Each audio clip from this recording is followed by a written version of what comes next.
الموف اون الجزء الثاني. هنتكلم النهارده ازاي نتجاوز الازمه. انا عارف ان انا في الجزء الاول ضغطتكوا قوي، بس كان لازم تشوف ده بيحصل لك ليه وبيحصل لك ازاي وتتقبل ان ده امر طبيعي. بص بقى، لازم تصدق مجموعه من الحقائق اللي هتساعدك تموف اون. الحقيقه الاولى، طالما قدروا ان هم يمشوا ويسيبوك يبقى انت كنت بتخسر نفسك معاهم وبتقلل من قيمتك. انت كان ممكن تخسر كل حاجة في حياتك عشانهم. الحقيقة التانية، انت ما كنتش بتحافظ عليهم، بالعكس انت كنت بتسحب نفسك في دوامة مع ناس ما بتقدرش. الحقيقة التالتة، انت كنت مخليهم مصدر السعادة اللي في الحياة مع ان الحياة والله حلوة بدونهم. الحقيقة الرابعة، انت كنت مخليهم المصدر اللي بيحسسك انك قوي وتقدر مع انك قوي وتقدر بدونهم. الحقيقة الخامسة، انت دايما كنت بتقدم ومستني ان هم يقدموا، ولما ما يقدموش كنت بتقول معلش غصب عنهم، ما كنتش بتبص هما بيعملوا كده ليه وبيستغلوك ازاي. اخدت بالك بقى انت كنت بتحسسهم بايه وهم بيحسسوك بايه؟ مش معنى كلامي انك تعيش في متلازمة الضحية، انت كان ليك دور كبير جدا ان يتعمل فيك اللي حصل. لازم تصدق انك المسؤول عن الغلطة دي عشان ما تعملهاش تاني، وتصدق انك غلطت وجه الوقت انك تصلح غلطتك. انت دلوقتي مش زعلان او غضبان، انت المفروض تكون فهمت الحقيقة، انك كنت مع ناس مؤذية دمرت لك حياتك واذوك جامد. خد وقتك ومساحتك، لان حقك تزعل على نفسك، بس النصيحة ما تطولش جوه الحتة دي. عاوزين بقى ما نطولش ونتجاوز أزماتنا. الخطوة الأولى، لازم أحدد كويس قوي إيه طبيعة الأحاسيس اللي بتهاجمني. في الأول ده هيكون صعب، لأن معظم أحاسيسنا إذا ما كانش كلها بتكون عبارة عن خلاط من المشاعر والأحاسيس. لازم أمسك كل إحساس فيهم وأفصله عن التاني وأحدده كويس هو عبارة عن إيه. هو حزن، هو كره، هو وجع، هو انتقام، هو لا مبالاة، كلهم أو حتى غيرهم. لازم أحددهم كويس قوي، ولازم أجي أسأل نفسي سؤال مهم جدا: هو أنا ليه بحس بالإحساس ده؟ وما جاوبش الإجابة التقليدية اللي بتقول أصل أنا لسه بحبهم، أصلي موجوع عشان اتثبت. ما هي في حقيقة بتقول إنك لسه بتحبهم، وفي حقيقة تانية بتقول إنك موجوع عشان اتثبت. لازم أدور جوه دماغي إيه السبب اللي مخليني بحس بالأحاسيس دي، وأدور عليه كويس، أفتش في دماغي وما يأس. الموضوع مش هيكون سهل في الأول، لازم ادور كويس قوي عن مسببات الاحاسيس دي. الخطوه اللي بعديها، ارميهم. صدقني ارميهم زي ما رموك. ريموف، بلوك، شيفت، ديليت، كانهم ما اتولدوش اصلا. وصدقني مش عيب. اياك اياك اياك ومرحله الستوك، لان دي اخطر مرحله فيهم واصعبهم. تشيك بقى انغامي هم بيسمعوا ايه او سبوتيفاي، تشيك السوشيال ميديا نزلوا بوستس ولا لا. امنع نفسك عن اي معلومة ممكن تعرفها عنهم.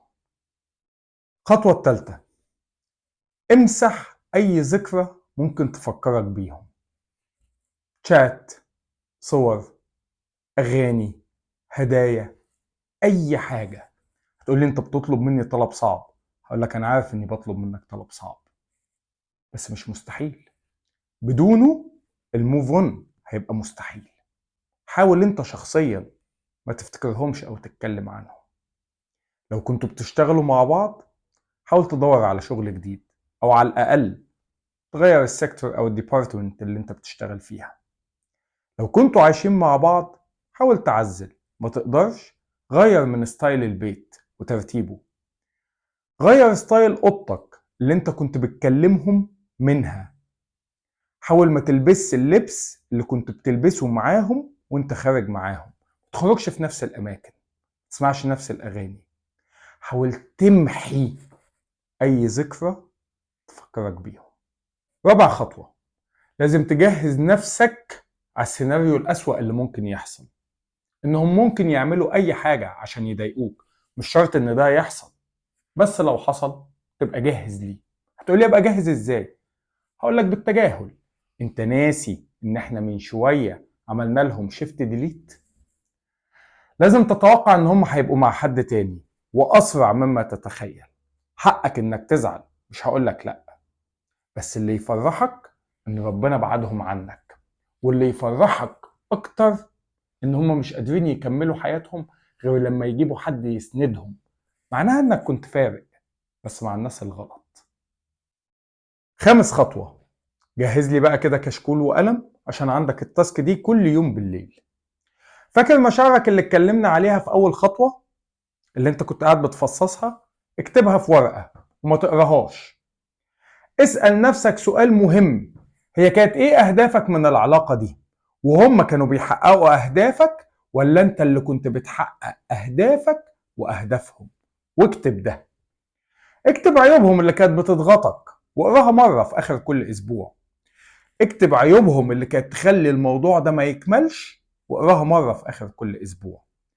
اكتب التنازلات اللي كنت بتعملها عشان العلاقة دي تمتد واقراها. اكتب مميزاتك ايه واقراها. اكتب امكانياتك ايه واقراها، وما تقوليش مفيش، اكيد فيه. اكتب ايه ممكن تكون مكاسبك من ان العلاقة دي انتهت. في الاول مش هتلاقي، بس بعد شوية هتشوف مكاسب غير طبيعية. ولو معرفتش تكتبها مكاسب، اكتب ايه المشاكل اللي كان ممكن تحصل لك لو العلاقة دي استمرت. ادي لحالتك النفسية درجة من 10 كل يوم، واكتب ايه الاحساس اللي خلاها تاخد الدرجة دي، سواء كان الاحساس ده بوزيتيف او نيجاتيف. اكتب. اكتب كل يوم، ما تكسلش. سادس خطوة، اوعى تبقى لوحدك. تعرف على ناس جديدة. لو مش قادر تعرف ناس جديدة، وزع وقتك مع الناس القديمة بس كتير، وقدر الامكان تجنب المجتمعات المشتركة بينك وبينهم.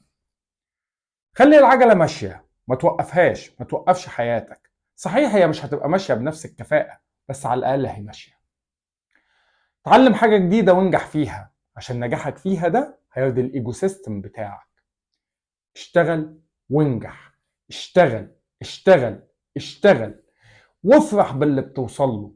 اشتغل عشان تنجح، وانجح عشان نفسك. احنا بننجح عشان نفسنا، مش عشان حد تاني. احنا كنا ناجحين بيهم وناجحين من غيرهم. آخر خطوة، الخطوة السابعة، لازم physical activity. لازم تلعب رياضة. هتقولي أنا ما عنديش وقت وما معيش فلوس. هقولك لازم توجد لها الوقت، ولو ما معكش فلوس انزل امشي. المشي ببلاش.